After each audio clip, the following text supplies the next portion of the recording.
నొచ్చుకునే పనులు, దేవుడు అసహించుకునే పాపాలు ఒక 5 ఉన్నాయి. ఆ 5 కూడా నేను మీకు చెప్తాను. మీరు విన్నాక ఆ తప్పులుంటే, ఆ పొరపాట్లు కనుక ఇంకా మీలో దొర్లుతాయి. మనమేమీ సంపూర్ణం కాదు. ఎంత ప్రార్థించుకున్నా, ఎంత భక్తి కలిగి ఉన్నా, ఎంత మందిరములో జీవించినా రక్తమాంసాలు కలిగిన వారం కదా. ఏదో చిన్న చితక చూపులు, మాటలు, వెనికిడి, ఆలోచన, అడుగులు, లోపల ఆలోచనలు ఏవో చిన్న చితక ఉంటాయండి. అయితే ప్రభువుతో మనకున్న సంబంధాన్ని బట్టి ప్రతిదినం ప్రభు దగ్గరకు వచ్చి మోకాళ్ళు ఉన్నప్పుడు, ప్రతిదినం ప్రభు సన్నిధిలో చేరినప్పుడు వాటి నిమిత్తమై ఒప్పుకుంటూ విడిచిపెడుతూ ఆ బలహీనతను జయించుటకు శక్తినిమ్మని మనం కోరుకుంటూ ముందుకు సాగిపోవాలి. అంతేగాని నేను పాపిని, పాపాత్మురాల్ని, నేను పనికిమాలిన వాడిని, నేను రాను గుడికి, నేను చెయ్యను ప్రార్థన, నేను చదవను వాక్యం అని ఇలా మొండికేయకూడదు. లోకంలో పరిపూర్ణులు ఎవ్వరూ లేరు, నీతిమంతుడు ఒక్కడునూ లేడు. అందరూ పాపము చేసి దేవుడు అనుగ్రహించిన మహిమను పొందలేకపోతున్నారు, పోగొట్టుకుంటున్నారు. కాబట్టి పొరపాట్లు, తప్పిదాలు జరుగుతూ ఉంటాయి. వాటిని గ్రహించి, వాటిని తెలుసుకుని, వాటి నుంచి బయటపడడమే ఒక దైవ లక్షణం. ఆమేన్. రైట్.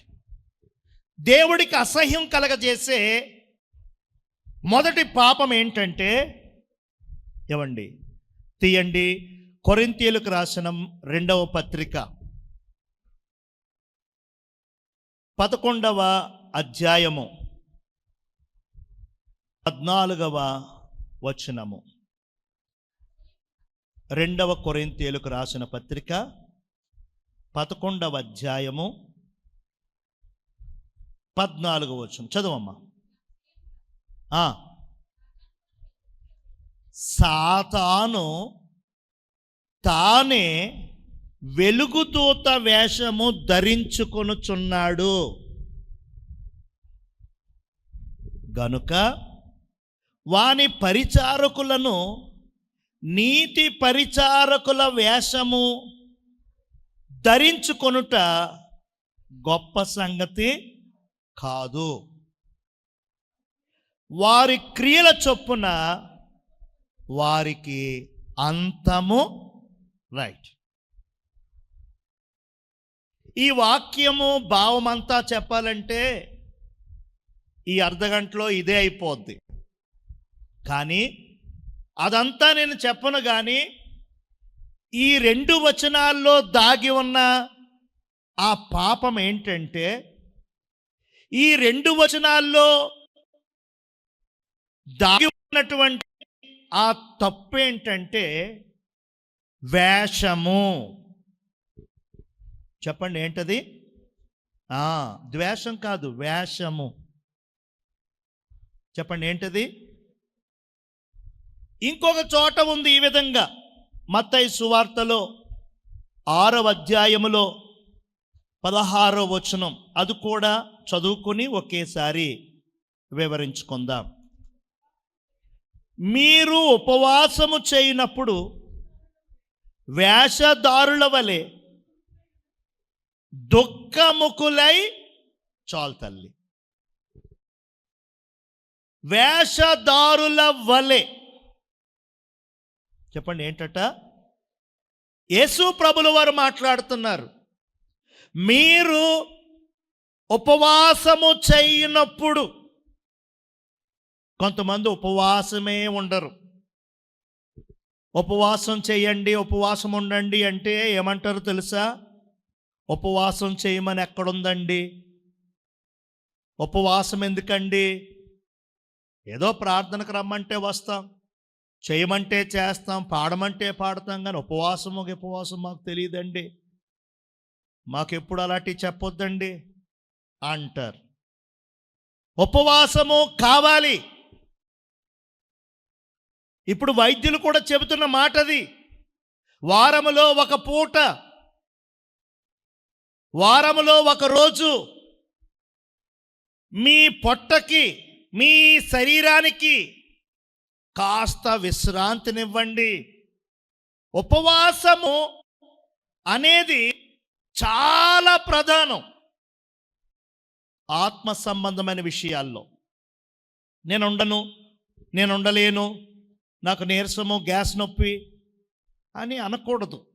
ఒకవేళ ఇప్పుడు అలా ఉన్నా మీరు అడగండి, నాకున్న బలహీనతను బట్టి చేయలేకపోతున్నానయ్యా, నాకు చేసే శక్తిని, ఆరోగ్యాన్ని ప్రసాదించండి అని అడగండి. ప్రభు తప్పక మీకు అనుగ్రహిస్తాడు. మీకు ఆ ఆరోగ్యాన్ని ఇచ్చిన తర్వాత మంచిగా ఉపవాసాలు ఉందురు. దేవునికి స్తోత్రం. హల్లెలూయా. ఏమండి, ఇక్కడ యేసయ్య ఏమని చెప్తున్నారంటే, మీరు ఉపవాసము చేయనప్పుడు వేషధారుల వలె దుఃఖముఖులై ఉండకండి. తాము ఉపవాసము చేయుచున్నట్టు మనుష్యులకు కనబడవలెనని వారు తమ ముఖములను వికారము చేసుకొందురు. వారు తమ ఫలము పొంది ఉన్నారని నిశ్చయముగా మీతో. ఏంటమ్మా అలా ఉన్నావు? ఉపవాసం అండి. ఏంటమ్మా అలా ఉన్నావు? ఫాస్టింగ్ అండి.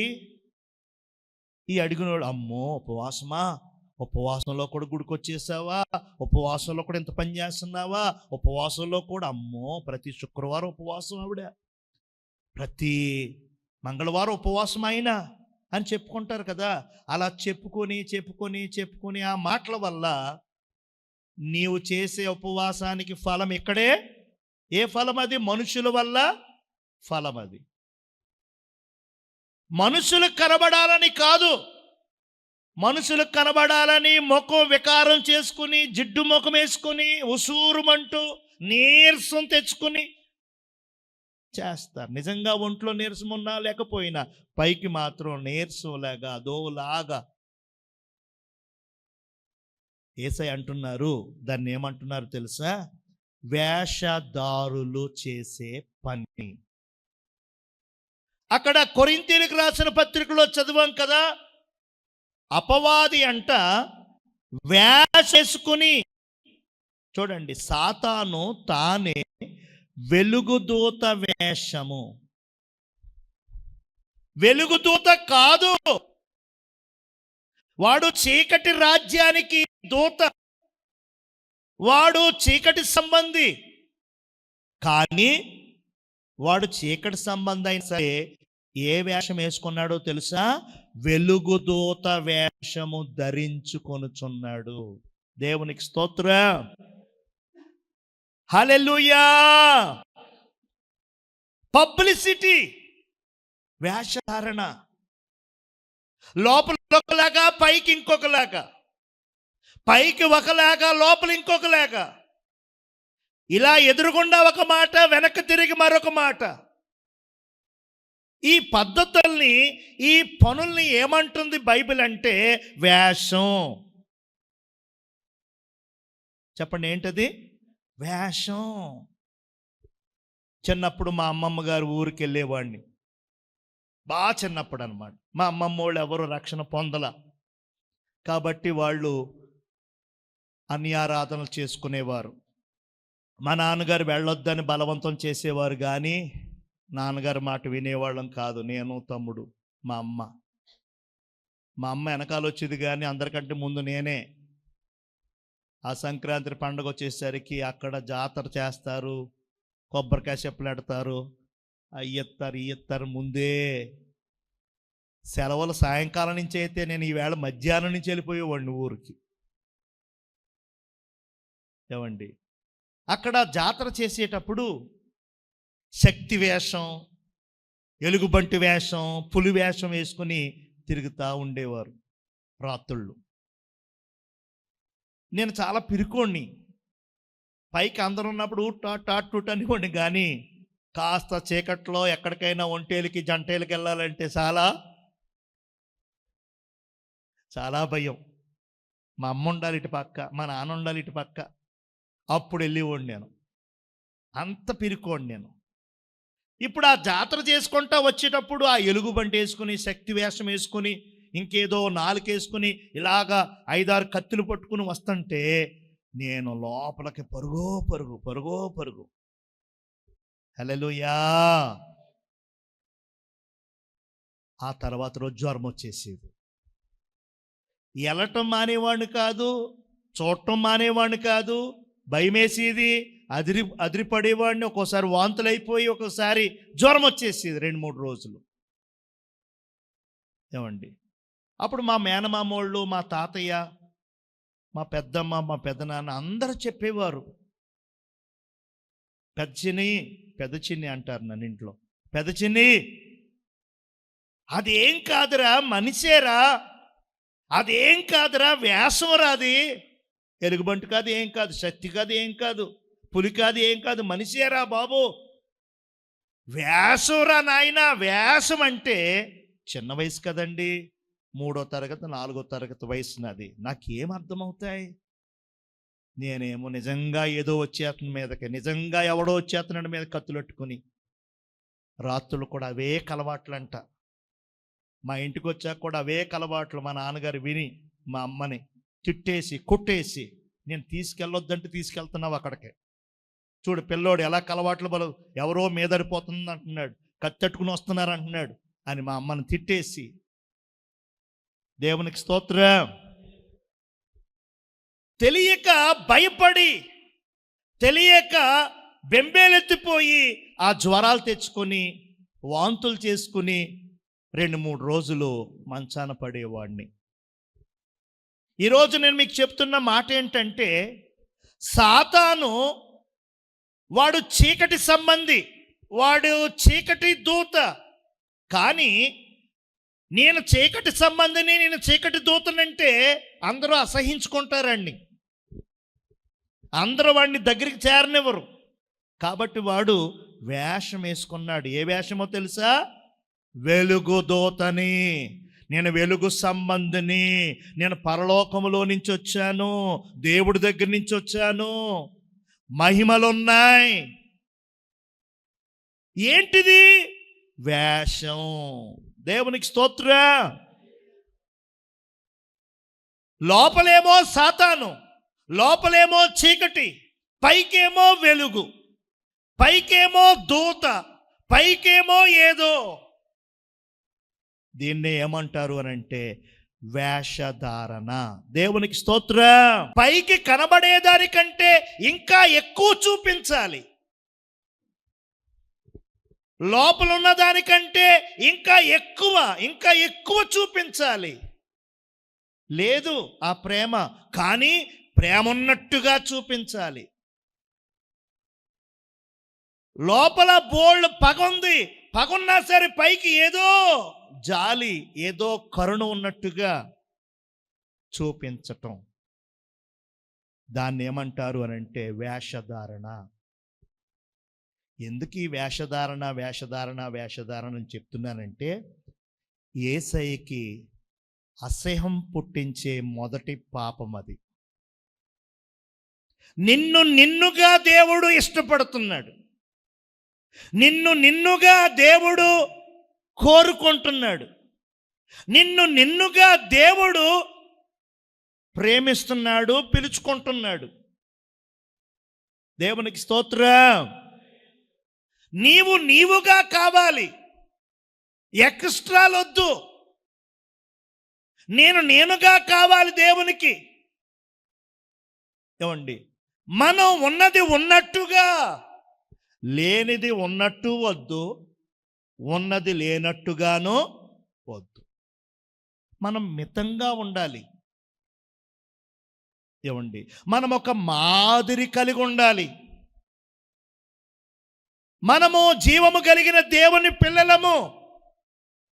నటనా జీవితము మనకొద్దు, పబ్లిసిటీల కోసం మనం ప్రాకులాడొద్దు. ఏమండి, ఉన్నది ఉన్నట్టే. మనుషులు పై రూపం చూస్తారు, తెల్ల బట్టలు చూస్తారు. లోపల నా మనసు ఏంటో మీకు తెలుసా? లోపల నా హృదయం ఎలా ఉందో మీకు తెలుసా? నేను ఇంట్లో ఏం చేస్తానో మీకు తెలుసా? ఊరు వెళ్ళినప్పుడు, బయటికి ఎక్కడికో వెళ్ళినప్పుడు ఎలా ఉంటానో మీకు తెలుసా? మీ కళ్ళ ముందు మీరు కనిపెట్టేటప్పుడు, మీరు చూసేటప్పుడు మాత్రం అమ్మో తమ్ముడు చూస్తున్నాడు, అమ్మో చెల్లి చూస్తున్నారు అని జాగ్రత్తగా మాట్లాడుతున్నానేమో. దేవునికి స్తోత్రం. అలా మనుష్యులు పై రూపం చూసేసి ఏవో తీర్పులు, ఏవో మాటలు, మార్కులు వేస్తారు. కానీ మన దేవుడు హృదయ అంతరంగాలను చూచే దేవుడు. హల్లెలూయా. కాబట్టి దేవుడు చూస్తున్నాడు అనే భయంతో మనం పబ్లిసిటీ కోసం కాక, ఉన్నది లేనట్టు లేనిది ఉన్నట్టు కాక, వేషం వెయ్యక, వేషధారణతో మనం ఉండక, మనం యథార్థంగా ఉందాం. యథార్థవంతులను ఆయన ఆశీర్వదించే దేవుడై ఉన్నాడు. చెప్పండి, ఎవరిని? యథార్థ పరులను, ఉన్నది ఉన్నట్టుగా. కొంతమంది అండి, అయ్యగారు ఎక్కువ ప్రార్థన చేస్తారనుకుంటారు ఏంటో, అమ్మగారు బాగా చేస్తారనుకుంటారు ఏంటో, చిన్న తలపోటు గురించి కూడా పెద్ద తలపోట్లా చెప్తారు. అంటే వాళ్ళ ఉద్దేశం ఏంటంటే, మనం గట్టిగా చెప్పామంటే అయ్యగారు గట్టిగా చేస్తారు. లేదు లేదు, దేవునికి స్తోత్రం. చిన్న విషయాన్ని పూసగుచ్చి పూసగుచ్చి పూసగుచ్చి పెద్దదిగా చేస్తారు కొంతమంది. అది వెలుగు సంబంధుల లక్షణం కాదు. హల్లెలూయా. ఏమండి, మనకి ప్రభువు ఆకాశమందున్నాడు, భూలోకములో మనకి యజమాని ఉన్నా, ఒక అధికారి ఉన్నా, మన పైన ఒక నాయకుడున్నా, పరమందు ఒక నాయకుడు ఉన్నాడు. ఆయన అంతరంగాలను చూసే దేవుడు, ఆయన యథార్థతను కోరుకుంటున్న దేవుడు. ఆయన వేషధారణను చూచి పై పై పై పై మెరుగులు చూసి పడిపోయే దేవుడు కాదు.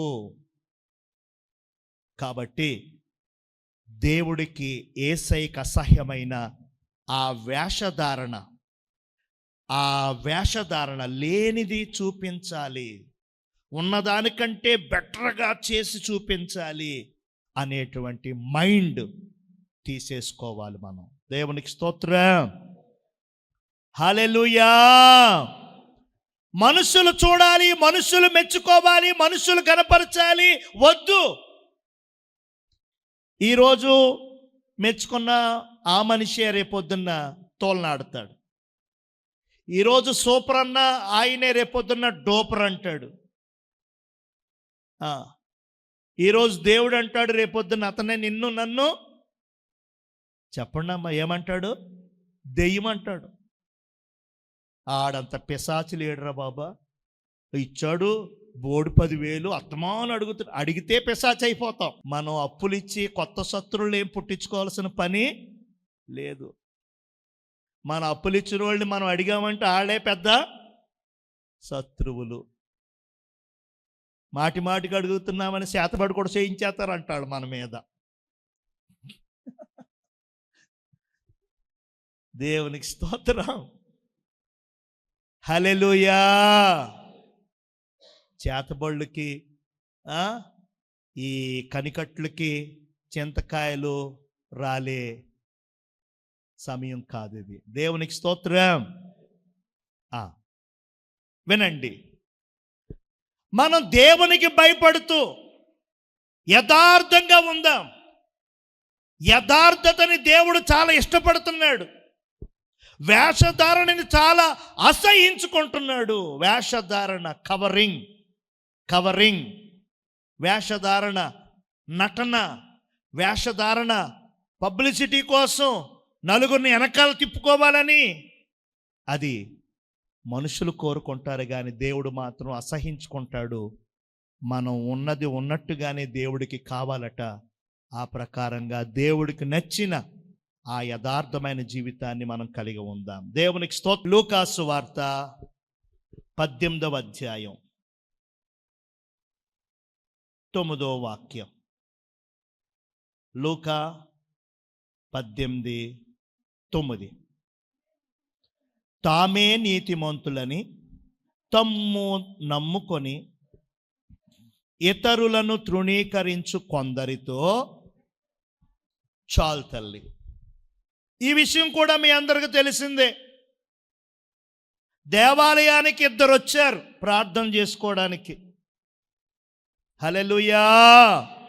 మందిరానికి వచ్చాక మీరు ఫస్ట్ చేయాల్సిన పని ప్రార్థన. ఏమండి, వస్తారు వెళ్ళిపోతారు, మోకాళ్ళు వేయరు, దేవుణ్ణి కలవరు. అయ్యగారిని కలుస్తారు. అయ్యగారిని కలిస్తే ఏమొస్తుంది మీకు? అయ్యగారు ప్రార్థన చేస్తే ఏమొస్తుంది మీకు? పాస్టర్ గారు చేయి కలిపితే ఏంటి లాభం? దేవునితో చేయి కలపాలి ఇక్కడ ఫస్ట్. అందరికీ చెబుతారు సమస్యలు, మరి దేవునికి ఎప్పుడు చెప్తారు?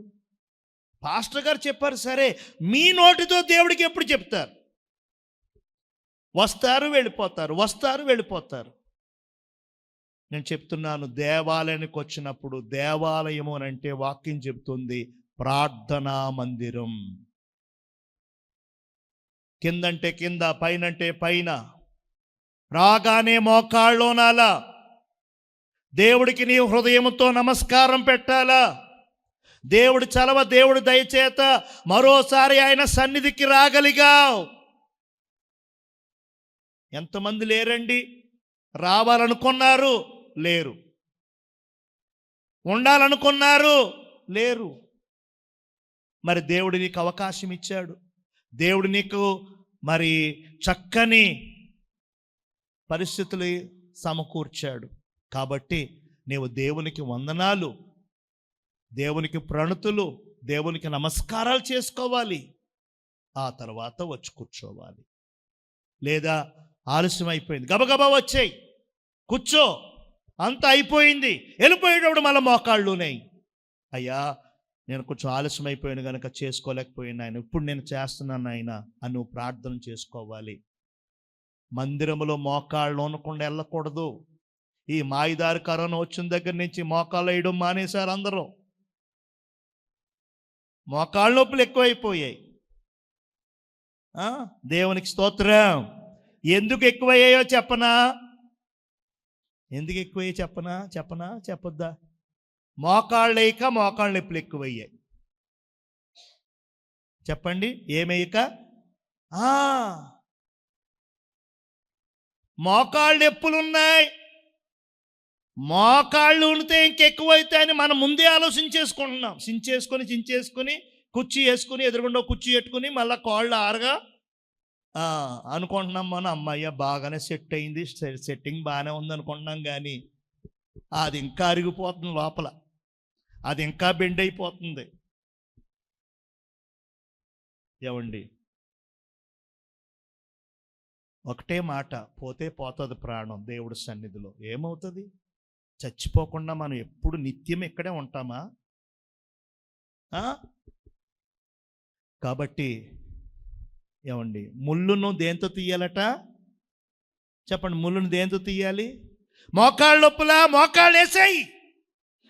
గొంతు నొప్ప? ఇంకా పడయి. చేతులు లాగుతున్నాయా? ఇంకా ఎత్తాయి పైకి చేతులు. దేవునికి స్తోత్రం. హల్లెలూయా. ఏమండి, దయచేసి సాకులు చెప్పుకొని మనం దేవుని మందిరంలో మోకాళ్ళు ఉండకుండా, శ్రద్ధాశక్తులతో ఉండకుండా దయచేసి చేయకూడదు. మనం నేర్చుకోవాలి. మన ఆదివారం వస్తున్నామంటే ఇవన్నీ విని ఆ చొప్పున చేసుకోవాలి. పొరపాట్లు తప్పిదాలు లేకుండా ఉండవని నేను ముందే చెప్పాను కదా. అవును, అలా చేయలేదేమో, అలా ఉంటానయ్యా. అది ఇక్కడ ఈ 18వ అధ్యాయంలో లోకాసు వార్తలో 2 వ్యక్తులు వచ్చారు. ఒక ఆయనేమో చాలా ధనవంతుడు, పరిసయ్యుడు, వాక్యమంతా బాగా తెలుసునోడు. పాస్టర్ గారు లేకపోతే ఆయనే నడుపుతాడు, ఆయనే చెబుతాడు, ఆయనే చేస్తాడన్ని. ఆయన ఇంకొక ఆయన కటిక బేద దరిద్రుడు. ఏమండి, చాలా పాపాలు చేసినోడు, తెలియక ఎన్నెన్నో చెడ్డ పనులు చేస్తున్నాడు. అతని పేరు రాయలేదు, ఇతని పేరు రాయలా. అతన్ని సొంకరి అని రాశారు, ఇతన్ని పరిసేయుడు అని రాశారు. ఈ పరిసేయుడు నిలబడి గంట సేపు ప్రార్థన చేశాడట. చెప్పండి ఏమండి, గంట సేపు ప్రార్థన. చూడండి 11 నుంచి నేను చదువుతాను. దేవా, నేను చోరులను, అన్యాయస్తులను, వ్యభిచారులనునైనా ఇతర మనుష్యుల వలనైనను. దేవుడికి తెలియదండి ఎవరు చోరులో, ఎవరు మంచోళ్ళో, ఎవరు అన్యాయస్తులో, ఎవరు న్యాయస్తులో, ఎవరు వ్యభిచారులో, ఎవరు సంసారులో దేవునికి తెలియదా? దేవునికి తెలుసు, ఆయన చూస్తున్నాడు అక్కడి నుంచి. మరి ఈయనేంటిది, దీన్ని ఏమంటారంటే బిల్డప్ అంటారు. ఏమంటారండి దీన్ని? జీవన్ గారు, ఆ ఎదరకొచ్చి తీసేది కొంచెం మీకు ఆ కునుపాట్లు ఆగుతాయి, లేదా మోకాళ్ళు వేసేయండి, చేతులు ఎత్తేయండి, ఆగిపోద్ది. నిద్ర ఎందుకు వస్తుందంటే మీరు కంఫర్ట్ జోన్లో ఉంటారండి. ఈ కుర్చీట్ వేసుకుని పైనుంచి వేసి కింద నుంచి ఫ్యాన్ వేసుకుని ఇంకా అసలు కదలకుండా మెదలకుండా ఉంటే మరి నిద్ర రాకుండా ఏమవుతుంది? చెమట్లట్టేలా చూసుకోవాలి, అప్పుడు నిద్ర రమ్మన్నా రాదు. మోకాళ్ళు మంటలు వచ్చేలా చెయ్యాలి, నిద్ర రామన్నా రాదు. కంఫర్ట్ జోన్ నుంచి బయటకు వచ్చేయాలి మనం. ఈయన ఏమంటున్నాడో చూడండి. నేను చోరులను అంటే దొంగోణ్ణి, అన్యాయం చేసినోణ్ణి, వ్యభిచారిని, ఇతర మనుషుల వలనైనను కాక ఈ సుంకరోళ్లాగా ఉండనందుకు నీకు కృతజ్ఞతాస్తుతులు చెల్లిస్తున్నాను. దేవునికి స్తోత్రం. దేవా, నన్ను ఇలా ఉంచావయ్యా, స్తోత్రం అంటే సరిపోదునుగా. ఆళ్ళలాగా ఈళ్ళలాగా ఇదిగో ఈ పక్కింటో ఈ నా పక్కన కూర్చున్న ఈ సుంకరోళ్ళలాగా నన్ను ఉంచనందుకు కూడా అంట్లా ఉండనందుకు నీకు కృతజ్ఞతాస్తుతులు. సరే, ఇంకా చూడండి. వారానికి 2 మారులు ఉపవాసం చేసేది ఎవరి కోసం? అమ్మా చెప్పండి, ఉపవాసం ఎవరి కోసం చేస్తున్నాడు? దేవుడి కోసమే. దేవుడు చూస్తున్నాడు. మళ్ళా దేవుడు చూడట్లేదని మళ్ళా వివరిస్తున్నాడు ఇక్కడ. ఏమని? వారమునకు 2 మారులు ఉపవాసం చేయొచ్చు, నా సంపాదన అంతట్లో 10వ భాగం ఇచ్చేది ఎవరికి?